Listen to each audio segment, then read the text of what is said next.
Hi friends, welcome to my channel. இப்போ நம்ம என்ன பார்க்க போகிறோம்னா தேங்காய் இது முருங்கைக்காய் மாங்காய் போட்டு எப்படி மீன் குழம்பு செய்யுதுன்னு பார்க்க போகிறோம். நான் நிறைய தடவை செஞ்சுருக்கேன், சூப்பர் டேஸ்ட்டாக வரும். நீங்களும் ட்ரை பண்ணி பாருங்கள். இப்போ அடுப்பில் சட்டி வச்சு சட்டி காஞ்சோன்னு எண்ணெய் ஊற்றிக்கிடுவோம். எண்ணெய் காஞ்சோன்னா கடுகு உளுந்து வெந்தயம் போட்டுக்கிடுவோம். வெந்தயம் போட்டோன்னே வெந்தயம் நல்லா பொரிஞ்சதுக்கப்புறம் கருவேப்பிலை சேர்த்துக்கிடுவோம்.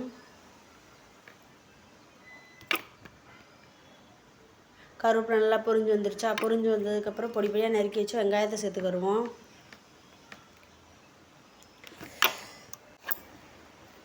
பொடி பொடியாக நறுக்கி வச்சு வெங்காயத்தை சேர்த்துக்கிறோமா. வெங்காயம் நல்லா வதங்கி வரட்டும்.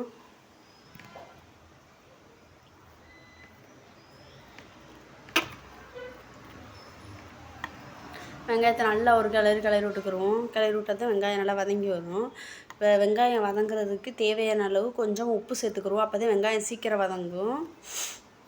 வெங்காயம் வதங்கினதுக்கப்புறம் தேவையானது, நான் எப்பயுமே அரைக்க மாட்டேன், ரெகுலராக வீடியோ பார்க்குறவங்களுக்கு தெரியும். நான் காய்கறி சீவுறதில் இஞ்சி பூண்டை ஃப்ரெஷ்ஷாக சீவி போடுவேன்.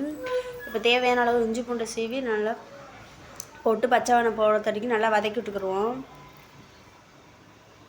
இந்தளவுக்கு நல்லா வதக்கி விட்டதுக்கப்புறம் இப்போ பொடிப்படியாக நறுக்கி வச்சு 2 தக்காளி சேர்த்துக்குருவோம். 2 தக்காளி சேர்த்து தக்காளி நல்லா வெந்து வரட்டும். தக்காளி நல்லா இந்தளவுக்கு வெந்து வந்ததுக்கப்புறம் லைட்டாக ஒரு கிளறி விட்டுக்குருவோம். தக்காளி வெங்காயம் நல்லா இந்தளவுக்கு வந்துருச்சா, 2 பச்சை மிளகா சேர்த்துக்குருவோம். இப்போ நறுக்கி வச்ச வெங்காயம் இப்போ நறுக்கி வச்ச முருங்கைக்காய் மாங்காய் இதெல்லாம் சேர்த்துக்குருவோம்.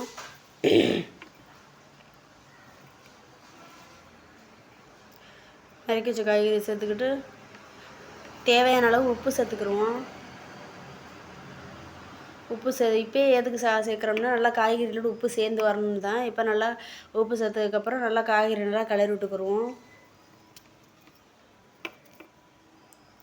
தக்காளி வெங்காயத்தோடு நல்லா சேர்கிற மாதிரி நல்லா கிளறி விட்டுக்குருவோம். இந்த கிளறி விட்டுட்டு இந்தளவுக்கு நல்லா ஒரு அரவைக்கடை காய்கறி வெந்து வந்துருச்சு. இப்போ நம்ம தேவையான மசாலா சேர்த்துக்குருவோம். ஒரு ஸ்பூன் மஞ்சள் பொடி, 1.5 ஸ்பூன் மிளகாத்தூள், 2 ஸ்பூன் மல்லித்தூள் சேர்த்துக்கிட்டு நல்லா காய்கறியோடு நல்லா சேர்ந்து பெரட்டி விட்டுக்குருவோம். மசாலா பொடியோடு சேர்கிற அளவுக்கு நல்லா பெரட்டி விட்டுக்கணும்.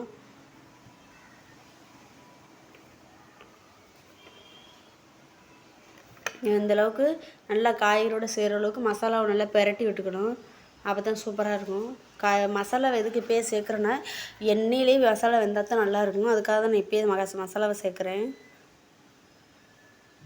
இந்தளவுக்கு நல்லா வெந்து வந்துருச்சா, நான் ஏற்கனவே அரை மணி நேரத்துக்கு முன்னாடியே ஒரு நெல்லிக்காய் சைஸ் புளியை எடுத்து ஊற வச்சுட்டேன். இப்போ நெல்லிக்காய் சைஸ் புளியை எடுத்து கரைச்சிக்கிருவோம். கரைச்சிட்டு இப்போ குழம்புக்கு தேவையான புளி தண்ணியை கரைச்சி ஊற்றிக்கிருவோம். நான் கொஞ்சம் ஓரளவு தண்ணியாக தான் வைப்பேன். உங்களுக்கு தேவைன்னா கெட்டியாகவே வச்சுக்கோங்க.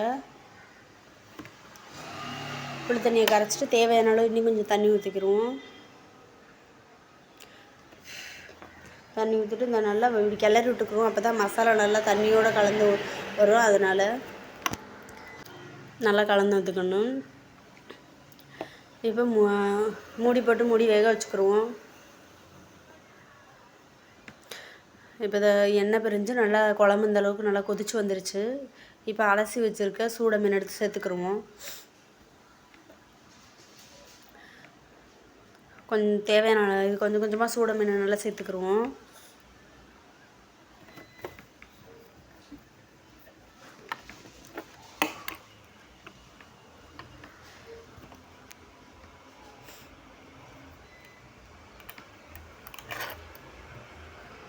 நல்லா தேவையான அளவு சேர்த்தாச்சு.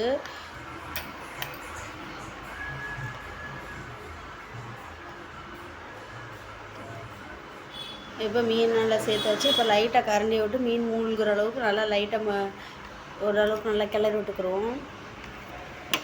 கிளறி விட்டுட்டு இப்போ மூடி போட்டு ஒரு 10 நிமிஷம் வேக விட்டு பார்த்தோம்னா சூப்பரான சுவையான மீன் குழம்பு ரெடி. நீங்களும் உங்கள் வீட்டில் இதை மறக்காமல் ட்ரை பண்ணி பாருங்கள். வேணும்னு கேட்பாங்க. மறக்காமல் லைக் பண்ணுங்கள், ஷேர் பண்ணுங்கள், சப்ஸ்கிரைப் பண்ணுங்கள். டாடா பாய்.